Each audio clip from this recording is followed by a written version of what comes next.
Hello everyone, good evening everyone. जैसा कि आपको पता है कि आज हमारा जो टॉपिक है, बहुत सारे बच्चे मुझे मैसेज कर रहे थे और अभी जो एमएससी के फॉर्म भराए में आ रहे हैं, एमएससी नर्सिंग के फॉर्म फिलअप हो रहे हैं चॉइस फिलिंग के लिए। तो बहुत सारे बच्चे मुझसे बोल रहे थे कि सर कि एम से एमएससी करना बेस्ट है या नॉर्थ सेट की नर्सिंग ऑफिसर की तैयारी करना बेस्ट है। तो देखो, दोनों के आंसर मेरे अलग अलग हैं। एम से एमएससी करना भी उतना ही बेनिफिशियल है जितना आप नॉर्थ सेट का एग्ज़ाम करेक्ट कर नर्सिंग ऑफिसर बनोगे। देखो, एम्स एमएससी एक अलग चीज़ है और नॉर्थ सेट जो है आपको जॉब की गारंटी देता है, लेकिन एमएससी नर्सिंग जो आप एम्स जोधपुर से करते हैं जॉब की गारंटी तो नहीं है। हो सकता है कि डूइंग जब प्रिपरेशन करते तभी आप नॉर्थ सेट का एग्ज़ाम निकाल दें, क्योंकि हमारे साथ जब तैयारी कर रहे थे तो बहुत सारे स्टूडेंट का सिलेक्शन ड्यूरिंग एमएससी की फेज़ में हो गया था। ड्यूरिंग एमएससी की फेज़ में उनका सिलेक्शन हो गया था और एट द एंड उन्होंने एक्सटेंशन लेकर अपनी पूरी एमएससी नर्सिंग को कंप्लीट करा और जॉब करी। उसी बिहाफ पर एग्जाम्पल मैं भी हूँ। ड्यूरिंग एमएससी की फेज़ में मेरे एंड एमएससी के एंड में मेरा सिलेक्शन हो गया और ये नर्सिंग ऑफिसर का एग्ज़ाम करेक्ट कर लिया। तो बिल्कुल ये दोनों की दोनों चीज़ें डिफरेंट है कि अगर आप एम से एमएससी करना चाहते हैं तो इसके बहुत ज़्यादा फ़ायदे हैं। ऐसा नहीं कि इसके फ़ायदे नहीं, इसके बेनिफिशियल है। आप अर्ली स्टेज में हैं तो आपको ज़रूर एम से एमएससी करना चाहिए, इसमें कोई भी डाउट नहीं होना चाहिए आपको। क्योंकि अगर आप पास आउट हुए हैं अभी, जैसे मान लीजिए कि आपने अभी 2026 में ही बीएससी नर्सिंग करा है, तो आप एमएससी नर्सिंग का फॉर्म भरें और एम्स जैसे इंस्टीट्यूट से अपनी पीजी को कंप्लीट करें। अच्छा, बेनिफिट क्या है एम्स से एमएससी करने के? देखो, एम्स जैसे इंस्टीट्यूट से जब आप एमएससी करते हैं तो इसके बहुत सारे बेनिफिट है जो आपको नज़र आएंगे।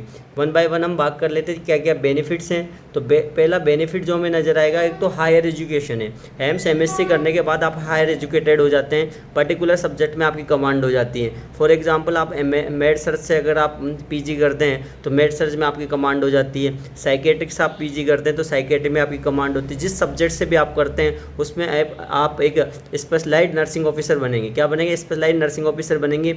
साथ ही साथ आपके फ्यूचर के चांसेस खुल जाएंगे। रिसर्च सेक्शन में आप अपना पार्टिसिपेशन कर सकते हैं, रिसर्च के सेक्शन में आप जा सकते हैं। तो इसके 3-4 बेनिफिट्स नहीं है। एमएससी नर्सिंग के दौरान आपको स्टाइफंड मिलता है। एम्स जैसे इंस्टीट्यूट से जब आप पीजी करते हैं तो आपको स्टाइफंड मिलता है और स्टाइफंड जो 15,000 पर मंथ के हिसाब से मिलता है, 15,000 पर मंथ के हिसाब से मिलता है। आपको हॉस्टल अलाउंस मिलता है, हॉस्टल के रहने की फैसिलिटीज़ अवेलेबल है एम्स इंस्टीट्यूट में। एम्स जोधपुर हो गया, एम्स भोपाल हो गया, एम्स भुवनेश्वर हो गया, ये सारे के सारे आपको करते हैं स्टाइफंड देते हैं। इवन एम्स दिल्ली भी अब स्टाइफंड देना स्टार्ट कर दिया है कि एम्स जैसे इंस्टीट्यूट से अगर आप पीजी करते हैं तो आपको स्टाइफंड 15,000 पर मंथ मिलता है। तो थर्ड बेनिफिट इसका ही हो गया। फोर्थ बेनिफिट ये है कि आपकी पीएचडी के ऑप्शन खुल जाते हैं। किसके ऑप्शन खुल जाते हैं? पीएचडी के ऑप्शन खुल जाते हैं। आफ्टर एमएससी नर्सिंग करने के बाद आप पीएचडी कर सकते हैं 1 साल के एक्सपीरियंस के बाद। तो हायर एजुकेशन आपको हमेशा ग्रो करेगी अपने फील्ड में, अपने पोटेंशियली को जो आपकी पोटेंशियल है वो आपको हमेशा ग्रो करने के लिए एक्साइटेड करेगी, मोटिवेट करेगी, एंकरेज करेगी। तो पीजी करना बहुत अच्छा बेनिफिशियल है। अर्ली स्टेज में अगर आप हैं, आपने जैसे बीएससी नर्सिंग अभी पास आउट किया है तो आप एमएससी काउंसलिंग करवाएं और एमएससी के फॉर्म भरें। इसमें आपको कोई नुकसान नहीं है, फ़ायदा है। और ऐसा नहीं है कि आप नॉर्थ सेट का एग्ज़ाम नहीं निकाल सकते हैं। ड्यूरिंग फेज भी आप नॉर्थ सेट का एग्ज़ाम निकाल लोगे और एट द एंड आपको 3 मंथ का एक्सटेंशन मिल जाता है। अगर आप सेकेंड ईयर में रहोगे तो 3 मंथ का आपको एक्सटेंशन मिल जाता है। ड्यूरिंग फेज भी आपको बहुत एक्सटेंशन मिल जाता है। डिपेंड ऑन इंस्टीट्यूट करता है कि कौन से इंस्टीट्यूट में आपका सिलेक्शन हुआ है। अच्छा, पीएचडी के आपके ऑफर खुल जाएंगे कि एम से एमएससी करने के बाद आप कभी भी पीएचडी कर सकते हैं इन सर्विस जाकर।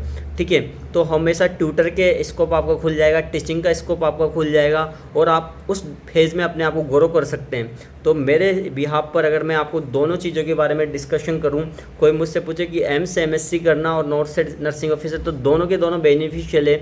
लेकिन आप इनिशियली फेज़ में हैं तो आप एम से पीजी कर सकते हैं, एम से पीजी कर सकते हो और आफ्टर पीजी करने के बाद भी आप नर्सिंग ऑफिसर बन सकते हैं। इसमें कोई नुकसान वाली बात नहीं है, आपको फ़ायदा ही मिलेगा।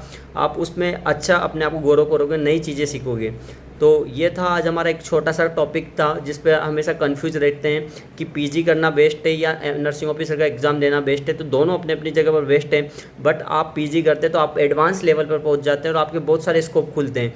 तो एजुकेशन कभी भी बेकार नहीं जाती। एजुकेशन में किया हुआ इन्वेस्ट, एजुकेशन में लगाया हुआ टाइम आपको हमेशा ग्रो करता है। ये मैं अपने हमेशा लाइव सेशन में जितने भी मैं क्लासेस लेता हूँ उन सब में मैं बोलता हूँ और आज मैं फिर बोल रहा हूँ आपको कि एजुकेशन कभी भी बेकार नहीं जाती। एजुकेशन आपको हमेशा ग्रो करवाती है। तो थैंक यू सो मच। इसी के साथ मैं आज का सेशन समाप्त करता हूँ। धन्यवाद।